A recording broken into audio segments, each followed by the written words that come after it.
I am thrilled to partner with Ancient and Brave. I am all about creating space for well-being in my day-to-day. And with Ancient and Brave, you can find your own ritual with their sustainably sourced collagen, blends and supplements, whatever your well-being goals. You can add a scoop of collagen or a dash of MCT oil to your morning coffee for the ultimate habit stack. What's more, Ancient and Brave are proud members of 1% for the Planet, meaning 1% of all their sales goes directly to environmental causes. So by adding true collagen to your wellness routine, you can take care of yourself and the planet too. For more details, visit ancientandbrave.earth/planet and discover how your choices can make a difference.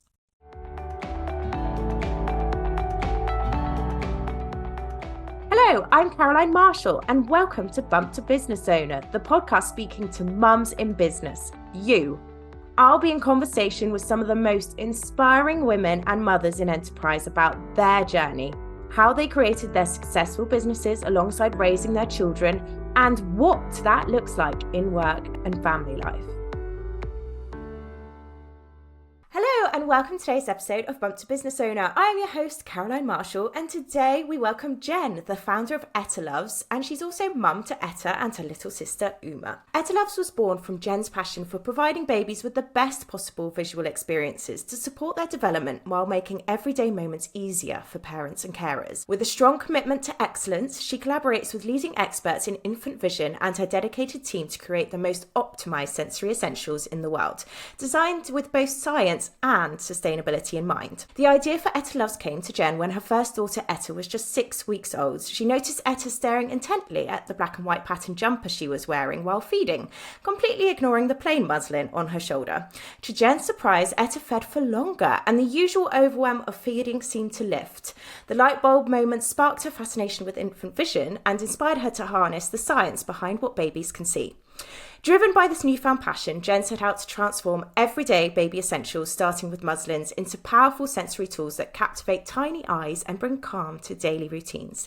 Today, Etta Loves offers beautifully designed, science-led products that provide babies with the wonder and focus they need while offering parents and carers moments of calm throughout their day. Jen, that was such a long intro, but I felt I really need to kind of show what Etta Loves differently to everyone else, because I just love what you have done with the brand and I can't wait to talk about that. I'm going to use some of that. That was wonderful. Thank you. Well, I think I stole it from several areas of your places, so you already have. But I love listening. So Jen, what was your background before? You had a bit of a different path that led to this. Your path wasn't product, was it? So what was Jen like pre-mumhood and what was your career? Well, so pre-mumhood. So I didn't go to university and ended up doing what a lot of Essex girls do, and I say Essex girls in a very nice way. Got on a train up to Liverpool Street and got a job working for a stockbrokers.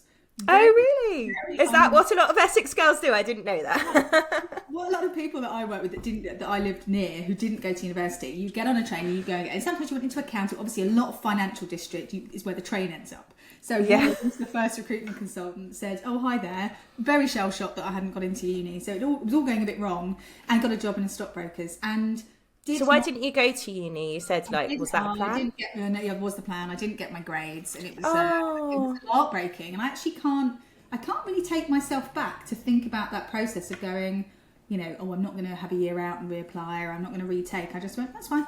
I'll do it a different way, which was to the horror of my parents and our school. Yeah. I was a bit of a black sheep. Really?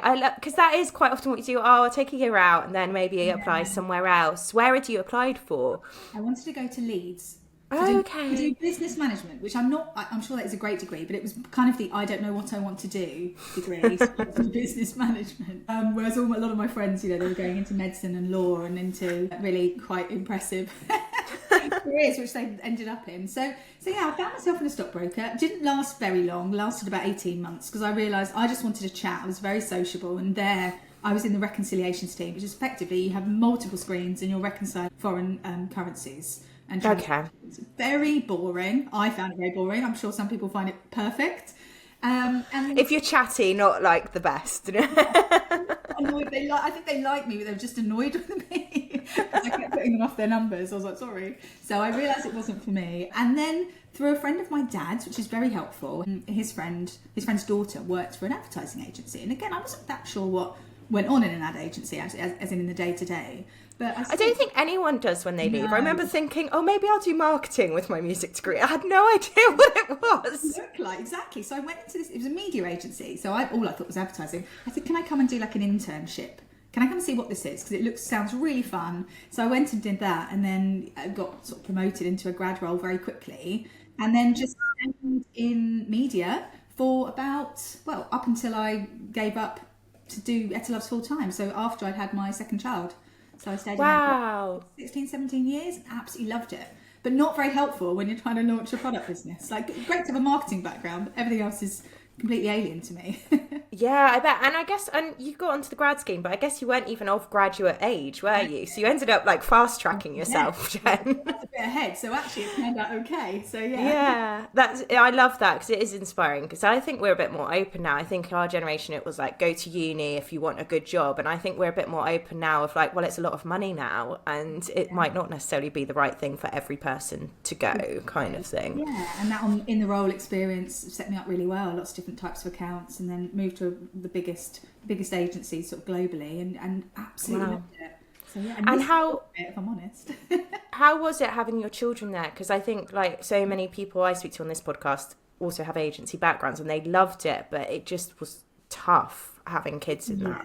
I think it was really hard. I think we had a female MD, we had a female chairwoman, so there was a lot of female support within the business. However, the long and short of it is you have incredibly demanding clients, and there were some people who were not quite so appealing in the business. So I remember every single day I'd get in about, I think my husband would drop Etta off at nursery, and I feel guilty now. She would do, look 8 till 6. She just had to. We were living in London at the time and commuting into central London, but I felt guilty. But he'd drop her off, so I'd be in the office by 8 o'clock, but I'd leave at 4:30.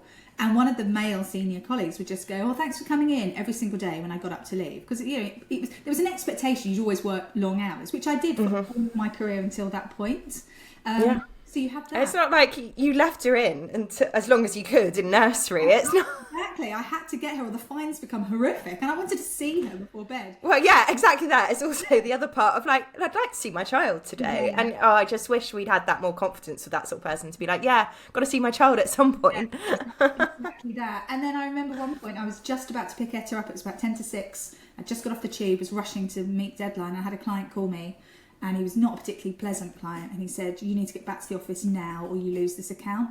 And I remember standing there going, what do I do? I have to get my daughter, but I have to protect this business. And I ended up just calling the MD and saying, I can't do this. You can't put this on me. So it was a series of little sort of micro events that made me go, for all the support that they're trying to give me, the crux of it is it's not very user friendly, I guess, if you're trying to do 4 days a week, because you end up doing 5 and you end up working nights and you end up getting utterly exhausted and not being very good at either thing. And that's what I found really difficult, feeling I was doing a really bad job of being Etta's mum and feeling I wasn't doing a great job of being an employee.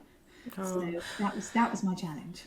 I saw a great post from Rachel from Kids on LinkedIn today, and it was like just saying how mental health of parents, and it is exactly that. And I read The Juggle. I don't know if you see The Juggle. Yeah. It's like the stylist one of people, and I just think they're always you in those sort of positions on there, and they're like earning a decent salary, but it's like not enough for the childcare, and then they're feeling like they're just doing a rubbish. You can feel it in these little posts they do. It's so hard. It's a really, really physical feeling. That's that guilt, I guess.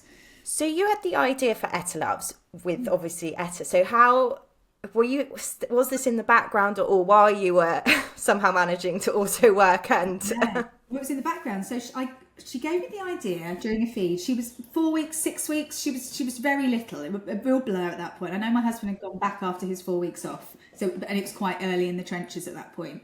And she gave me the idea, like you said in that lovely intro, I was wearing a black and white pattern jumper and she was obsessed with it. But effectively, I then used my maternity leave foolishly. I did have a nice maternity leave as well, for the most part. But I used that to try and work out what this idea was. And poke it and try and get some designs done. And I had a really amazing NCT group, which I was very fortunate, and I now hear all sorts of stories about, people maybe not gelling with their NCT. But I had a great bunch who are still all friends now. One was a designer, one was sort of a textile expert. And between us, we kind of muddled through this sort of, like, they gave me the advice and we ended up with these designs. Wow. And ended up sampling them, all very, chaotic and haphazard, to be fair, because I didn't know what I was doing. And the stock turned up on the week I returned back to work after 9 months off, or 10 months off. So I continued it as a, where's this going to go? Very much that sort of side hustle, an idea I thought was good, but you never know until you put it out there and go, does anyone need this? Is this just me thinking this? Yeah.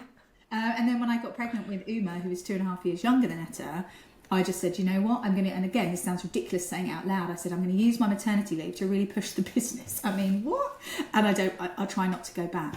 So that's kind of what happened. I'm not sure I pushed the business particularly hard, but at that point I was so emotionally invested in the business, and it becomes so hard, or harder than I wanted it to be working and juggling a fairly big job and a big team and high expectations with a business and a baby, and it just wasn't working. So there was an overlap for about 2.5, 3 years.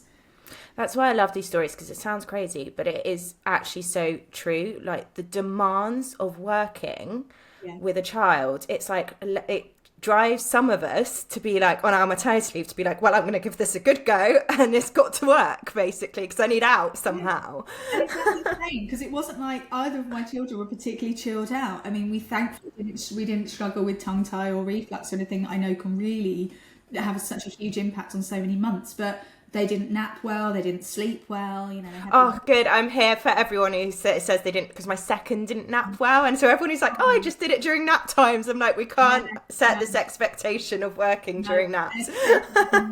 Etta she was like this kind of prodigy. She almost, all the other babies would be asleep for 2 hours in the day. She'd have half an hour. Even 3 months old, to be like, oh my gosh, what's going on here? So but she was quite content when she was awake. So good, yeah. A little swings and roundabouts. But it was looking back, it seems crazy when I when I remember how hard I found motherhood. It does seem crazy that I decided to try and launch a business at the same time. That's interesting. So did you find early motherhood really challenging for you then? Because mine are now 6 and 4, and I'm like, oh my god, they're so much easier now. And there's even times like just this weekend I said to my husband, like, oh, haven't they been so good now? Aren't the weekends completely different now? But I just remember in my ears it was full of people going, it doesn't get better, and I'd be there like, it's got to get better, this is mental. I think for me it was going from, and I'm sure a lot of working women and working mums, when they make that switch from being in a career and having a sense of control, I guess, over their life. Yeah. And this is the thing for me. I've always been a little bit obsessed with having control over things. Not necessarily to a healthy degree, but just, I made my choices and, things generally fell into place. And if they didn't, I found a way through it. To work it. Yeah. And it was just you responsible, not... Exactly. I was in charge of my time, when I went to bed and how long, all of those things. And I think for me, I found it really, really hard when all of a sudden I felt like I had no control. And I actually went and had hypnotherapy around it because I was having panic attacks, and he was like, I think this is coming from here. And I was like, oh, okay. So this sense of just got to release that expectation. And I think, I didn't really have an expectation of motherhood, but I certainly found it lonely, exhausting. You can have all the friends in the world around you, but in those moments when you're in that room at 3 a.m, 5 a.m, again and again, and you're sleep deprivation, forcing yourself to open your eyes, and you just don't want to open your eyes. And it keeps going. I just found that really, as I'm sure most parents do, just incredibly hard to then function and keep bright and chipper. Yeah, I think that's it. Like, I've always tried to get the sleep right as soon as I can, because I found it so hard when I wasn't sleeping, like I said. And as much as you can say you can share it, I felt like if my husband was sleeping more and earning money, then I felt like he could then support me better because he was sleeping better. Yeah, which is hard, And I was breastfeeding the girls for, I think, the first 6 months out of memory. So again, all those night feeds were kind of on me, and neither one wanted a bottle. So we then went through that difficult transition, but it's all quite far in the past now. And it does How old are they now? So Etta turned 9 last week. Oh wow! And Uma is 6.5. So you're getting to the tween phase of life soon, I guess. Yeah, she's a diva. She's full. It's hard actually. It's quite easy to sort of try not to fight with a 9-year-old who knows how to push all your buttons. Oh, I think there's always one child that does push your buttons, and I think it tends to be the opposite child for you and your partner. So it'll be like, I know which one pushes mine, and I'm like, I just don't know why. Why am I so annoyed so quickly? Yeah. Whereas the other one will do way more annoying stuff, but it doesn't trigger me. Like, oh, they're fine. I didn't mean it. Yeah. It's so true, isn't it? And so for you really pushed the business hard on your second maternity leave. Well done. Like, what was your goal? Like, did you have an income in mind? Were you like just getting to a stage where people were buying? What was the stage you thought for you was like, I can leave my job to do this? I think there was sort of a basic income, the sort of pre-tax 12.5 grand. I'm like, if I can get that in, which sounds really, it's not much money, and it's certainly not much money when we were living. But you get used to not much money, I think, in parenthood. I think that's the difference. Maybe at 25, you've been like, what? Exactly that. So that was sort of right. If I can just pay myself something like that grand a month, I think it was $750 used to be the tax band, which was more than enough for me. Sort of mooching about. We sacrificed, the holidays and things that we still do, to be honest. But that was okay. It felt like that was a good sacrifice for the privilege of building a brand and giving it a go. I think the challenge I've always had is I haven't ever set revenue goals or profit goals or income gols, which means there's been this continuous creep. So actually, I probably, on paper, should have given up a good few years ago. I probably shouldn't be sitting here with a nearly 9-year-old business, because if I hit those things, they probably haven't happened. But I think the challenge I've always had is that there's always been so much on the cusp of happening that it's not felt right to go, maybe this is a bit hard, or this isn't going to happen.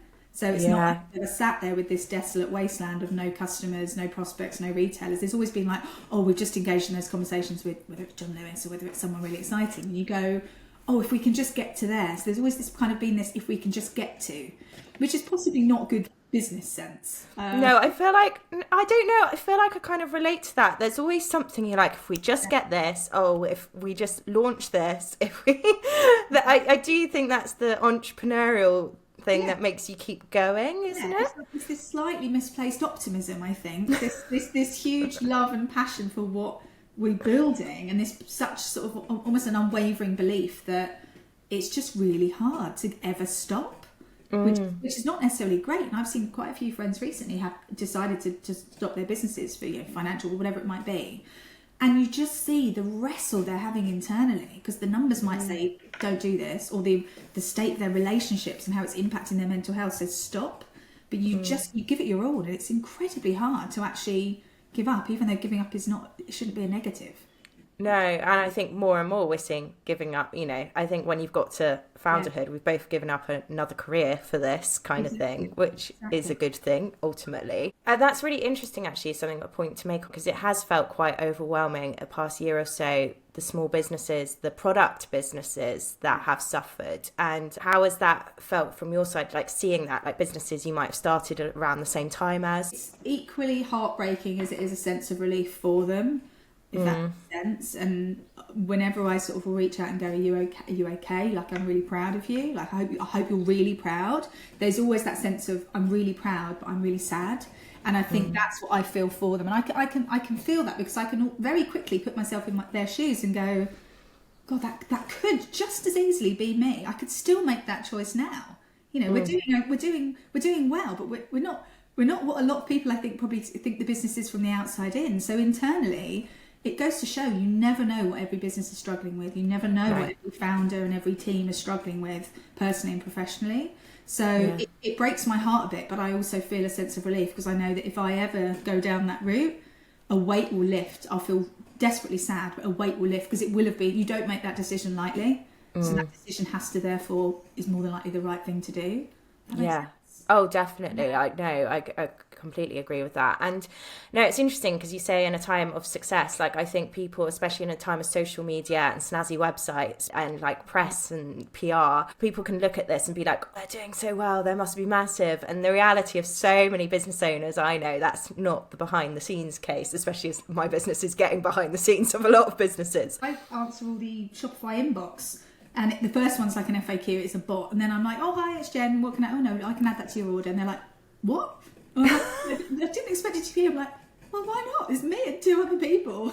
Like, we're tiny. We pack quite a big punch, like from a outside perspective, but we're not super tiny. You know, we're not churning out millions of pounds worth of revenue. We're not churning out loads of profit. We are just surviving. You know, we've got a lot going for us, but it's still, I think, I don't know any small. Well, I do know a few, but I don't know many small businesses who aren't in survival mode right now, or have not been recently. I think 24, there was, I think something even just on recruitment someone was talking about on LinkedIn, like there was a lot of optimism after COVID, and it's been a lot tapering down from that. It'll be a really interesting period to study at some point, but it has been that for a lot of businesses, hasn't it? And also like what you said about the chatbots as well, like what annoys me is when people like kind of expect an Amazon quickness from small businesses and don't understand the people they're talking to behind it.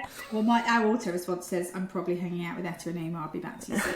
No. Yeah. And then it's been like, then I show up on the inbox. So. At like 12 a.m. I woke up in the night for a wee. I'm like, hello. We get my orders, as you can imagine, with breastfeeding and feeding mums, just shopping at 3 a.m. Yeah. Oh gosh, I bet you see that, don't you?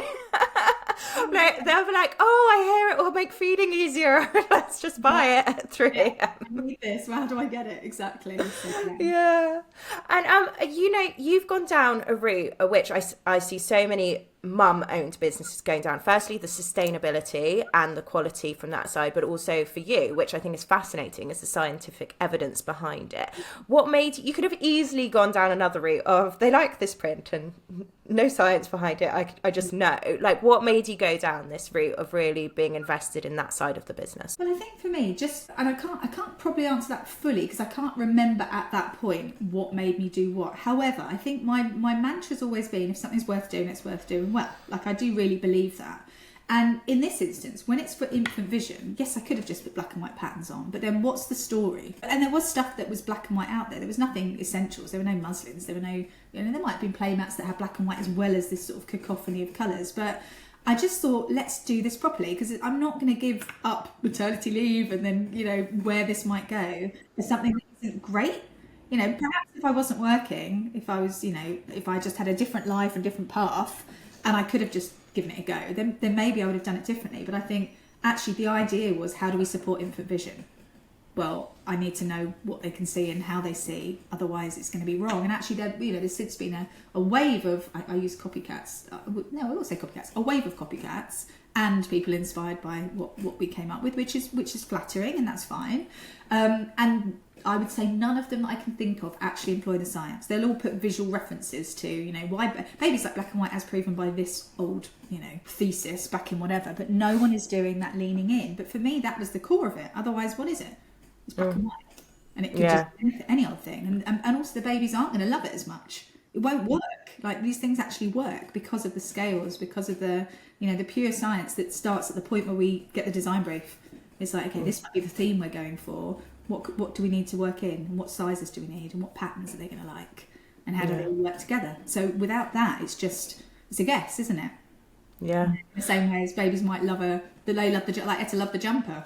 Great, but she might not have loved that jumper a week later or a month later because it might have been too easy for her. How did it feel the first time you saw someone kind of copycatting? Because I think it's so easy sometimes when you're like 9 years in business to be like, been through the mill. I know what it looks like, but I guess I think in the early stages that I see it with other business, all range of businesses.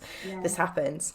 Yeah, I think initially you feel so protective over your baby, and I was absolutely outraged that anyone could have such a different moral compass to myself. You're almost like, why do you think that's okay?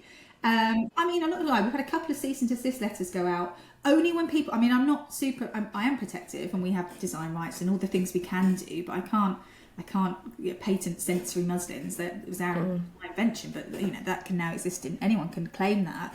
But if people get too close, there was a lady on Amazon who ripped off all the designs, did them terribly, but actually used exactly the same packaging, wording, all the back, so it was lies.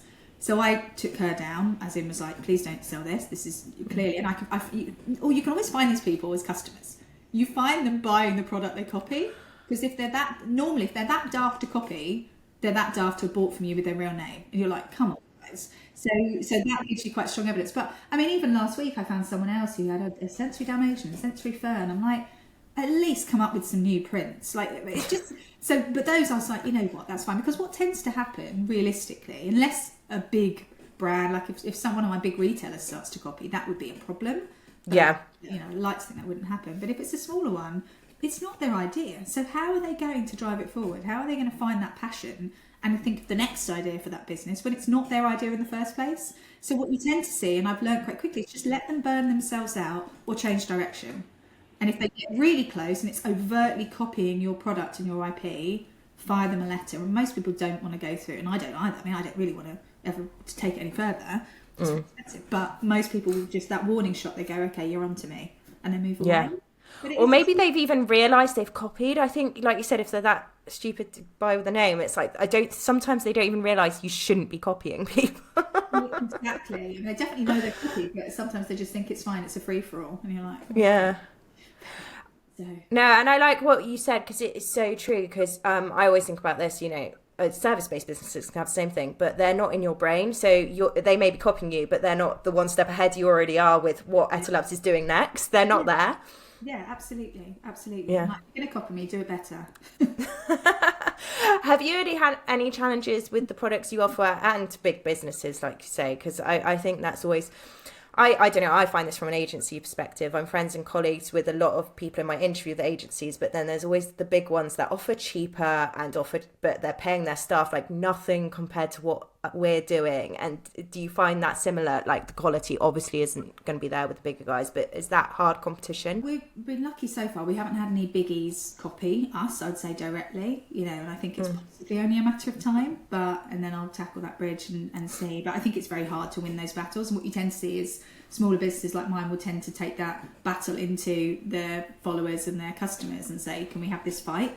You know, here's the infringement, go for it. And then you tend to get the bigger ones sort of go, oh God, sorry, and take it down. But the damage is done. They've made a ton of money by that point already. But that's, I mean, I think certainly at the moment, our retailers are very respectful and very kind of on board with what we're doing, and they, you know, we work very well together. So I haven't had that. It's always little ones that pop up, but are just, someone sent me a podcast once. I had a really, really bad copycat, very unscrupulous person, and they'd done a podcast where they told their origin story, and it was my origin story. And I listened to this person say, I was sat there feeding, and I was like, oh, I mean, that's trying to steal you, and it's such a personal thing, like feeding Etta. And yeah, I mean, exactly. They didn't say Etta, but honestly, I sat there. We were at the trade show at the time, and I remember sitting there, and my jaw just would have dropped to the floor in some sort of cartoony way. I was outraged, but yeah, so far none of the biggies, and I hope they, you know, enjoy having us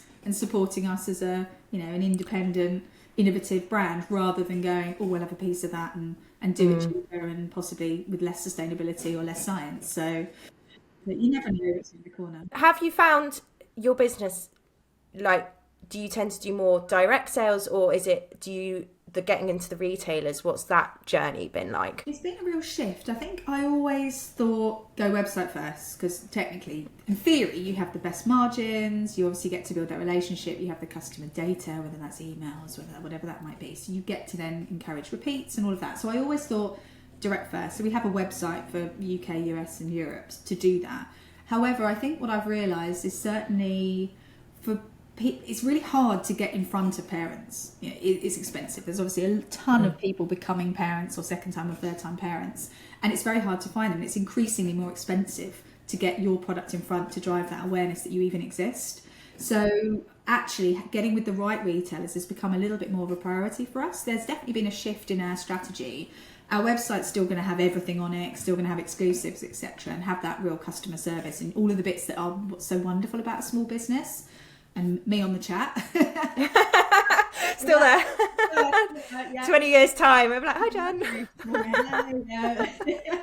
But somewhere like a John Lewis is an example, not only do they have a wonderful network of stores, but they have their nursery appointments, they have, you know, so much traffic that actually, rather than me spending a fortune on a Facebook or a Meta ad to try and get that one person to come and buy that one thing and maybe not come back, it makes sense to have a balance. So we are certainly pushing for a slightly stronger retail presence in the UK. And in the US and Europe, we're going more of a retail first approach. Oh, wow. Okay. Because again, not being in market, not necessarily having the same amount of customer insight, because we're not native to those territories, don't have people in those territories because we're only tiny, even in the UK. Yeah. It just makes sense to go, well, actually, let's get in with the buyers, let's get them to understand and push the brand and see what happens that way. So it's a slightly less risky way of entering a market and seeing if you still have that market fit. Yeah. Yeah. Interesting. As a non-product business owner, I do enjoy learning these things. So I always think as well, it means I ask the stupid questions. And so anyone looking to start a business will hopefully be like, let's soak up all Jen's wisdom, but not copy, FYI. I love the route we've gone down here, especially her story. Let's not go there. Let's talk a bit about business highs as well, because we talk a lot about the challenges, but I have to mention this because I think it's amazing. Is one of your products made it on the Kardashians, didn't it? Oh yeah. And as a Kardashian fan, I mean, I'm glad you spotted it. I have to say I don't watch the Kardashians, but for my sins. But yeah, it did, and I just got all of these poppings in the Instagram and DMs, and I was like, what's going on? And they're like, is that yours? To be fair, it was quite fleeting, and they also didn't give it a name check, and never would, because I think they charge millions of pounds. But I knew because Chloe and Travis had done a press request, so we'd sent them, slightly galling, I must say. You send billionaires product for free and you're struggling to pay. So is that how it works? Tell me this. Right, so they send... So tell me how it works. I'm interested. Ways, but generally we will get Hollywood requests into our USPR, and they'll say, oh my gosh, we've got, this. Either they'll obviously outreach to their agents, or it will come in. And then you tend to send... They always have a really long list. They want everything. And you think... Oh, and with them, I thought, well, then it's not actually ever going to... It will do nothing for my business. It's kind of cool knowing that, again, they're quite the cult of celebrity, aren't they, that lot? So it was kind of cool knowing that one of the most famous families in the world had our stuff, and they wanted all the Keith Haring. So we just sent them all the Keith Haring. So I knew it was out there. And actually, it's in one of her Instagram posts. You can see the blue leopard side of the playmat on one where she's at a photo shoot. But again, if you don't, they've not tagged it or anything. you don't really see it, so it's not like people are like, oh my god, where's your playmat from? It's not that useful. It's not useful at all. But often it's press requests. Either we're outreaching to try and get the latest Hollywood celeb that's having a baby, again with the knowledge that the best you're ever going to get is a press shot. So and so was seen out with their baby and your product's in it, and then you PR the picture. But again, even that doesn't do much. It's all just...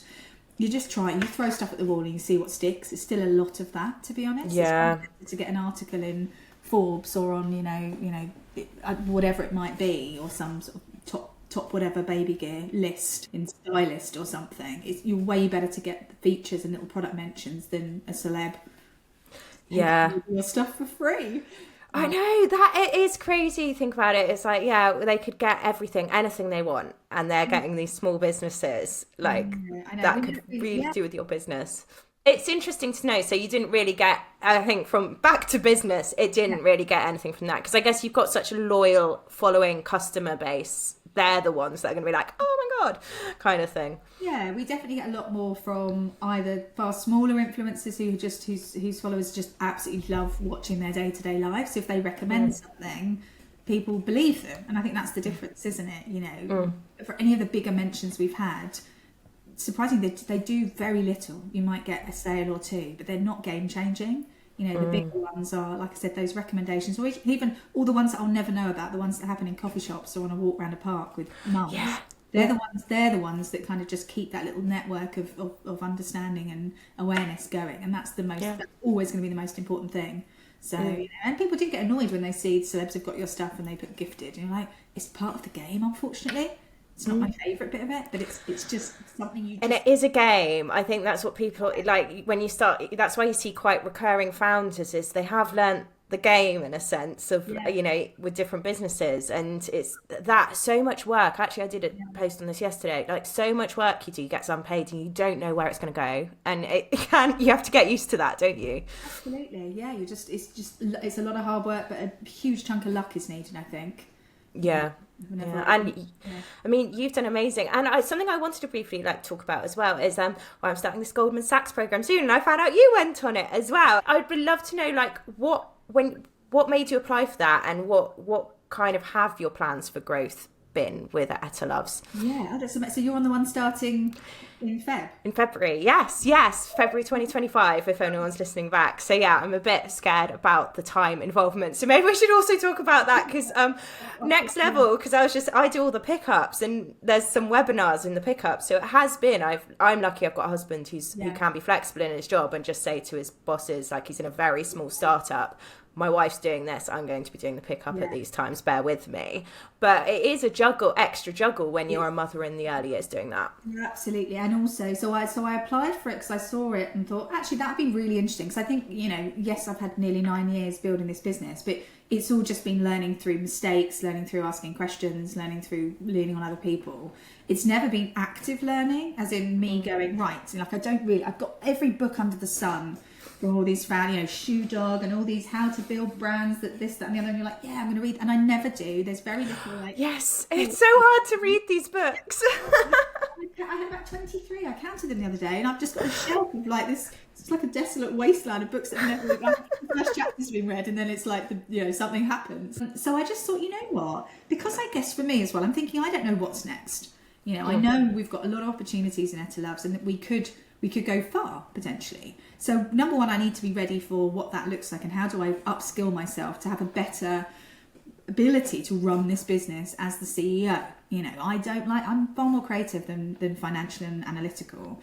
I can get my head into it if I have to, but I find it quite hard to really be in that zone. So I thought actually forcing myself to pick the business to pieces, which is effectively what the course does. You pull every element of what you've built to pieces, you analyse them individually, you come up with a better plan, and you put it back together again.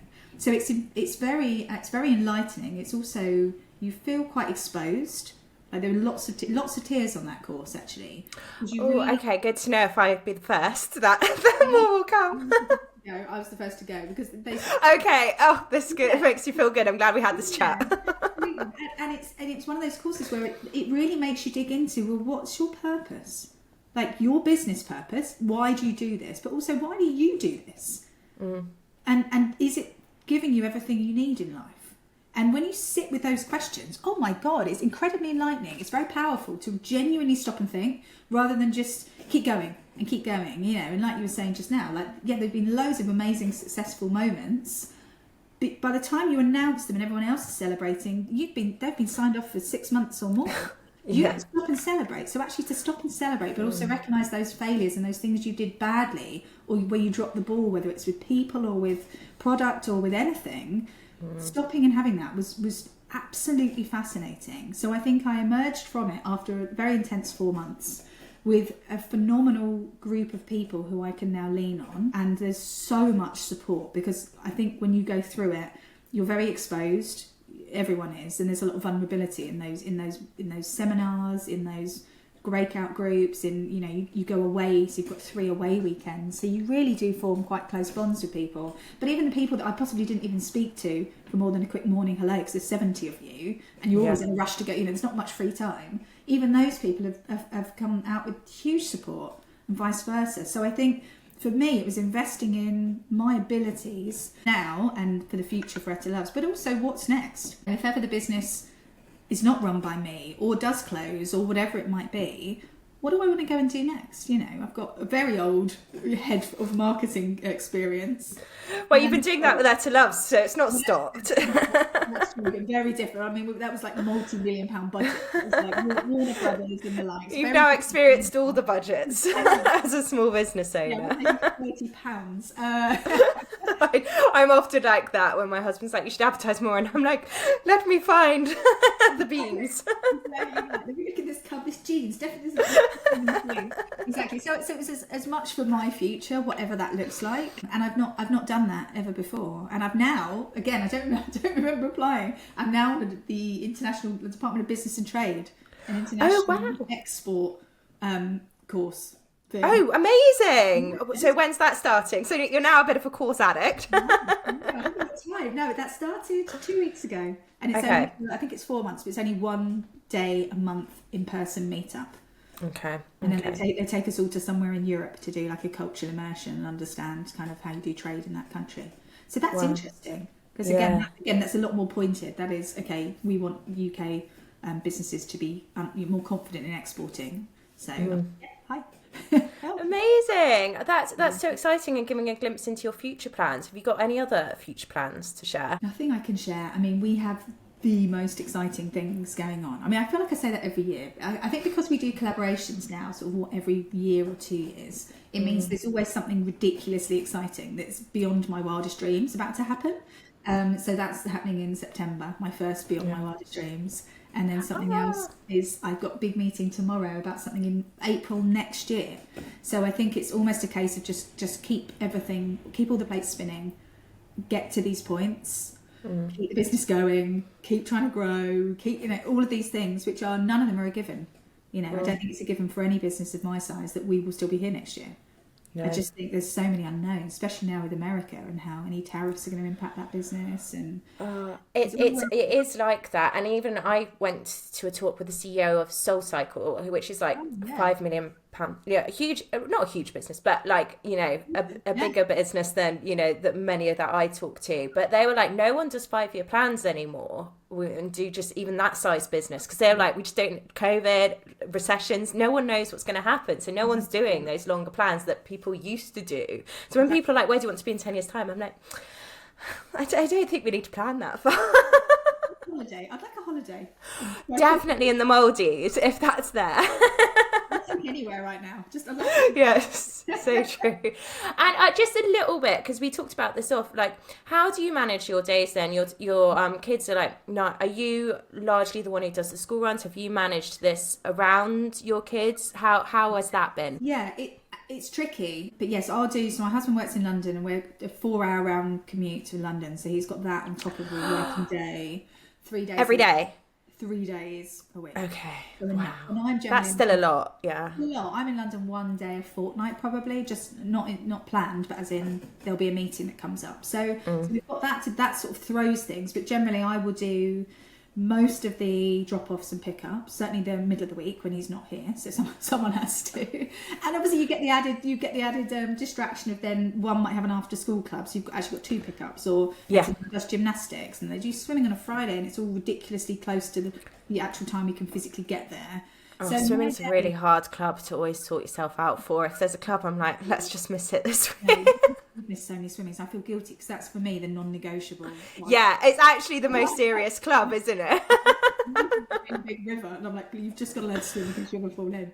Exactly. But I find it hard because I think by the time you drop them off and I get back to work, start here in my little office in the garden at 9ish with a cup of tea and some breakfast. By 3, I'm then, thinking I've got to get them again. So I'll go and get them, and then I'll try and come back in here. And my mum lives with us, or we live with mum. We bought together. So she have them. I mean, not very actively, but she'll just make sure they're not hurting themselves. Yeah. Make sure they've got snacks and things. So I have a little bit of that until 5ish, when then I go and do dinner. So I think the bit I find tricky is as you approach 3 p.m, I haven't got stretches of time to get into things. So it becomes a bit more 5-3, just shoving a few emails out, making a to-do list for the next day. And actually, I very rarely have a full day of work. Yeah. I do the hours, but they're not with the focus that I really could do with. Run in for a bit of lunch. Dog gets a walk, he had one this morning. But if I give him a walk in the morning, it's 9:30, So it's just always, you're picking what to prioritise each day. And I don't work very well at night. If I have to. Same. This was a learning I had to go through last year. I kept saying, well, firstly, my 3-year-old was quite awful for the first half of last year. So I just didn't have evenings. Me and my husband were lucky if we ate together. We just had a really bad phase. Yeah. And then I realised I was leaving all planning projects for the evenings. And I was like, oh, my brain is dead. Exactly that. I can do it if I have to, like if we have a site changeover or anything that's quite exciting, news for sale or whatever. And you've just got to, it's like going back to that studying mindset of right, I've just got to do this and plow through it. Yeah. I have to have a real goal that has is very time sensitive. Otherwise, I just, you get back into it as if it's the start of the day again. Yeah. And I know it's 11 at night and I'm exhausted and the next day's kind of knocked out as well. So I have to learn to be very, very efficient with the time I have and as focused as I can be. But it's really hard, and I try not to work weekends when I can. But again, I'm always checking emails, replying to customers. Like, I'm always doing something, but I try not to come up here and really sort of lose myself. That's good that you have that physical space. I think that's like a goal for a lot of people to, if you're not going there, then one day I'm in the toy room right now, so I kind of don't have that choice. Then when we moved here 3 years ago, I actually had an office. It was always the kitchen table. So the kitchen table for 6 years. So. Exactly. Oh wow, this is a win. Where you've come to in your 6 to 9 years. Yeah, exactly. So. Thank you. I think that's so helpful. It's always great to share the realities because, like I said, how people see on the outside is the glossy, amazing, slick brand that you've built, and it looks amazing, and your products are amazing, most importantly. But it's also like how you're actually running it day to day and the uncertainty everyone has in their businesses, which I think is so important to share. I do like to end on a good note. I'm kind of obsessed with mums having their own joy, and we talked earlier about we found the early years really hard. So I think for me, rediscovering, to go back to dance classes, to make theatre a priority, just for me, my own selfish joy. What has Jen found as your own selfish joy away from the kids, the work? Yeah, so it's either some proper, like, just light-hearted fun TV. So I'm obsessed. Oh, yes. I'm obsessed with RuPaul's Drag Race. Oh, yeah, good shout. I've been watching it since Etta was a baby. That's when I first discovered it. I don't know how long it'd been going before then, but I remember just... That's quite a while ago, isn't it? Yeah. Yeah, so nine-ish years ago. So I remember just sitting there, and it just brought me so much joy, but also quite a lot of learning. It's like quite fascinating to see such a different life and path. But I just loved, it's just, it's super fun, super colourful. And very supportive. It's not like the old model shows from back in the day. RuPaul is like, you believe in him. Exactly that. And all of the queens. It's amazing. So that's my telly pleasure. And then oddly, I've got into skipping, as in with a skipping rope. Have you? Amazing. I'm obsessed in COVID times because I just be in the garden. We had a tiny little patio in our old house, and I was like, what can I do? I didn't want to run because I hate running, and I couldn't go to the gym or anything. So I was like, right, I'm just going to get out of the house in the fresh air and skip. And so every month I try and learn a new trick. Where do you learn it off? YouTube or something? Yeah, there's a lady called Lauren Jumps, and she's got about 20 years on me. She's so young and fit and healthy, and she could just do things I have no idea. I'd never be able to do it. But I watch it and I'm like, I can do a cross there, I can do a double something. And you just go, right. And I put on brilliant, like really great kind of old garage or house tunes with a really high beat. And I just make a bit of a plonker on myself, but no one's watching because it's generally dark. Well, I know, you've inspired me, but I'm literally thinking about, I live in London, so... probably got about 6 houses that will all be like, what was she doing? Yeah, definitely. When I started and we were in just a terrace house, and honestly the neighbours would be like over the fence. I'm like, yeah, don't look at me. And you started in COVID, so did that really help you cope with everything? That's amazing. Yeah, it's still it was incredibly hard, but it helped me just get out of my head, because you can't really think of much else while you're skipping, otherwise you hit yourself with a rope and it hurts. Yeah, so it's like you're concentrating on the coordination, you're listening to the music. It's a real. Whereas I found running, I would just be in with my thoughts, which actually I didn't want to be at times. Yeah, a lot of thoughts. So yeah, I just found it was just a real release and really fun. And it's always good to move your body and just kind of find that the endorphins from somewhere. I'm going to find the links to your skipping rope and to Lauren Loves, and we're going to pop that in the notes, because I am inspired by this. I feel like we're on the same path with like fun things, RuPaul and skipping. That sounds great. That's my favourite answer so far. Jen, where can people find Etta Loves and more about you? Basically go support small businesses, please. Oh, thank you. Yeah, so Etta Loves is where you'd expect it to be. We're on Instagram, just at Etta Loves. We've got the websites in the UK, US and across Europe. I'm on LinkedIn. I try and remember to do things on there. So just, Jennifer at LinkedIn, and we do have Etta Loves, but I always forget to post to the business page. And then you can find us on high streets and John Lewis's if you want to shop. So come and say hi. It'd be lovely. And excellent. And you might see Jen on the chatbot if you're on there as well. So. Exactly. I'm the Instagram DM person and the chatbot. Oh yeah, I can testify you're the DM person. We've chatted on that before. Thank you again. It's been wonderful to hear your journey, and thank you. And especially your source of joy. That's brilliant. Love it. Thanks for having me. Thanks, Jen. Thank you so much to Ancient and Brave for sponsoring today's episode of the Bump to Business Owner podcast. Try their Find Your Ritual quiz online to find out which of their products will help you achieve your wellness goals. Subscribe and not only will you get your order regularly delivered to your door, you'll also receive a ritual scoop. As a member of 1% for the Planet, 1% of Ancient and Brave sales go towards helping environmental partners working towards a better future for our planet. For more details, go to ancientandbrave.earth. Thank you so much for listening to Bump to Business Owner. I hope you enjoyed the conversation. Please do rate, review, follow, or subscribe wherever you're listening. It really helps us to connect with more mums and business owners. You can DM me on @BumpToBusinessOwner on Instagram, and I'll be back next week.